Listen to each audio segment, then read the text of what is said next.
انس بن مالک رضی اللہ تعالی عنہ سے روایت ہے کہ نبی کریم صلی اللہ علیہ وسلم نے فرمایا، تم اپنے سامنے یا اپنی دائیں طرف نہ تھوکا کرو، البتہ بائیں طرف یا بائیں قدم کے نیچے تھوک سکتے ہو۔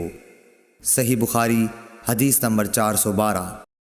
انس بن مالک رضی اللہ تعالی عنہ سے روایت ہے کہ نبی کریم صلی اللہ علیہ وسلم نے فرمایا، مومن جب نماز میں ہوتا ہے تو وہ اپنے رب سے سرگوشی کرتا ہے، اس لیے وہ اپنے سامنے یا دائیں طرف نہ تھوکے، ہاں بائیں طرف یا پاؤں کے نیچے تھوک لے۔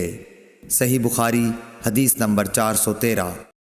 ابو سعید خدری سے روایت ہے کہ نبی کریم صلی اللہ علیہ وسلم نے مسجد کے قبلے کی دیوار پر بلغم دیکھا تو آپ نے اسے کنکری سے کھرچ ڈالا، پھر فرمایا کہ کوئی شخص سامنے یا دائیں طرف نہ تھوکے، البتہ بائیں طرف یا بائیں پاؤں کے نیچے تھوک لینا چاہیے۔ یوں ہے کہ انہوں نے حمید بن عبد الرحمن سے ابو سعید خدری کے واسطے سے اسی طرح یہ حدیث سنی۔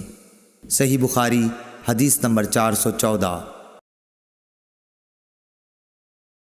انس بن مالک رضی اللہ تعالی عنہ سے روایت ہے کہ نبی کریم صلی اللہ علیہ وسلم نے فرمایا کہ مسجد میں تھوکنا گناہ ہے اور اس کا کفارہ اسے زمین میں چھپا دینا ہے۔